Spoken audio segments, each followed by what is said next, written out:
Dear Alice by Alice Vandenberg. He loves dolls.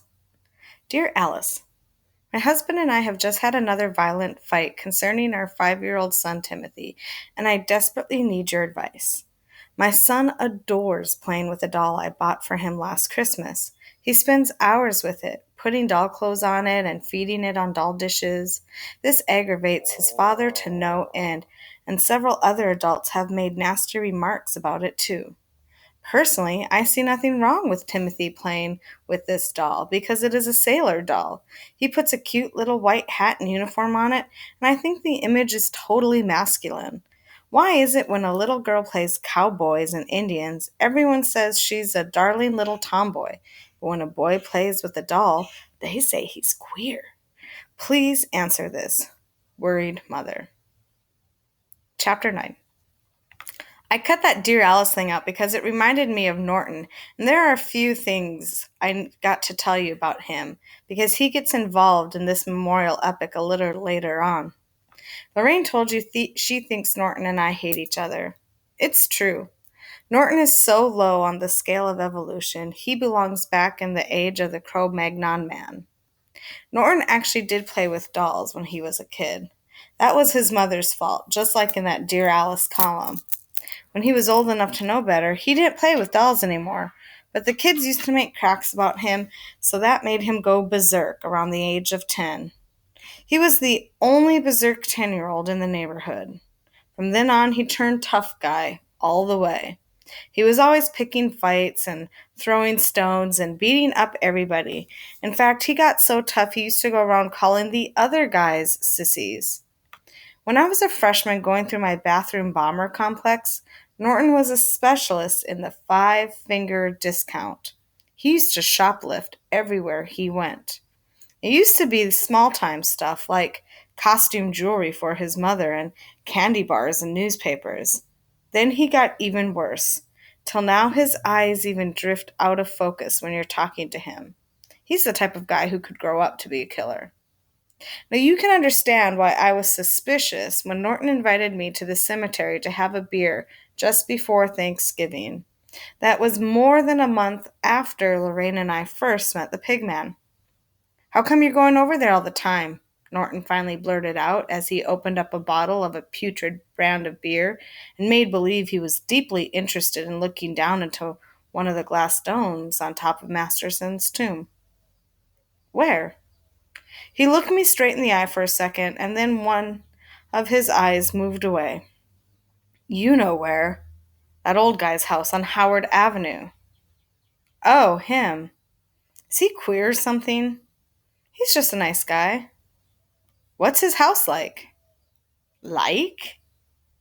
Has he got anything worth stealing? Norton's eyes clarified, his eyes beginning to get mean and sneaky, like an alley cat about to jump on a bird. Nah, I muttered, throwing a pebble down off the front of the tomb. He's got are some tools and stuff. Tools? Norton perked up. What kind of tools? Just some electrical junk. Dee Dee's been asking for a lot of that electric stuff. There's a big market for electronics, you know. As soon as he mentioned Dee Dee, I felt like socking him right in the face.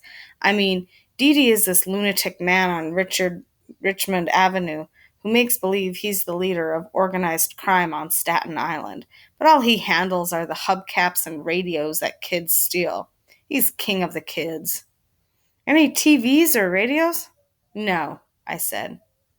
Norton had reached a new peak of ugliness that day with the afternoon sun shining down on him. He paused a minute, then took a sip of his beer. Well, what are you and that screech owl going over there for? I told you not to call Lorraine a screech owl. What if I feel like calling her a screech owl? I took a sip of my beer, which was warm as blank, and then I looked him straight in the face. I wasn't scared of him because we were sort of evenly matched.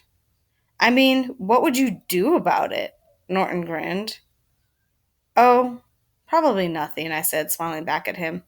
Maybe I'd go buy some marshmallows. The grin on Norton's face faded away so quickly you'd think I just stuck a knife into him.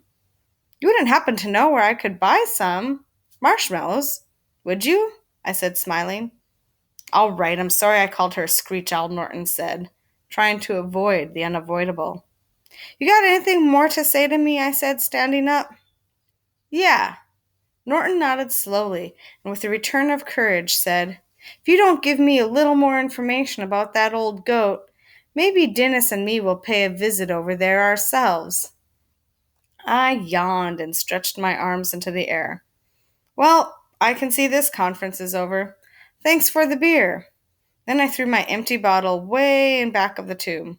I was really furious by this time, and I started walking down the path from the top and out across the white gravel courtyard. Maybe we'll pay a visit real soon, Norton called out, and I turned to see him standing on top of the tomb. I walked a few steps farther so that I was about 100 yards or so away, and then I spun around. You do that, I yelled at the top of my lungs. You do that, you marshmallow kid. I knew Norton had to make believe he didn't hear that last remark, because he would have had to run after me and try to bash my head in a rock otherwise. It's like paranoia in reverse when people are really calling you and insulting things, and you deliberately pretend they aren't. But I guess I'm just as screwed up as he is. Sometimes I try to figure out why I am the way I am. Take my drinking, for instance. Johnny wants a sip of beer, Boar used to say in the old days. He got a big kick out of it when I was about 10 years old, and I'd go around emptying all the beer glasses laying around the house. That kid's going to be a real drinker, he'd say in front of company. Then I'd go through my beer drinking performance for everybody, and they'd laugh their heads off. It was about the only thing I ever did that got any attention. My brother was the one everybody really liked. Kenny, the smart college kid. The only thing I did better than him was drink beer. A chip off the old block. Some chip. When Borg got sclerosis of the liver, like Lorraine told you, he stopped drinking, but I didn't. I don't think I know exactly what year I noticed it, but then all of a sudden Boar and the old lady got old. They didn't fight anymore. They didn't do much of anything anymore, which is why I guess I nicknamed them the way I did. They just seemed tired, and I seemed out of place in the house. I had become a disturbing influence, as they say. If I light up a cigarette, all my mother's really worried about is that I'm going to burn a hole in the rug. If I want a beer, she's worried I'm not going to rinse out the glass. John, turn your radio down. John, you're disturbing your father. John, you're disturbing your mother.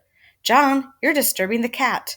John, don't slam the door when you go out. Don't make so much noise on the porch. Don't bang your feet when you walk up the stairs. Don't walk on the kitchen floor. Don't.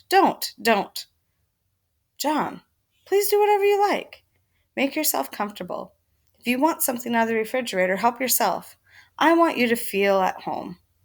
And always with a big smile so you knew he meant it. That was the Pigman, and I knew I'd kill Norton if he tried to hurt that old man.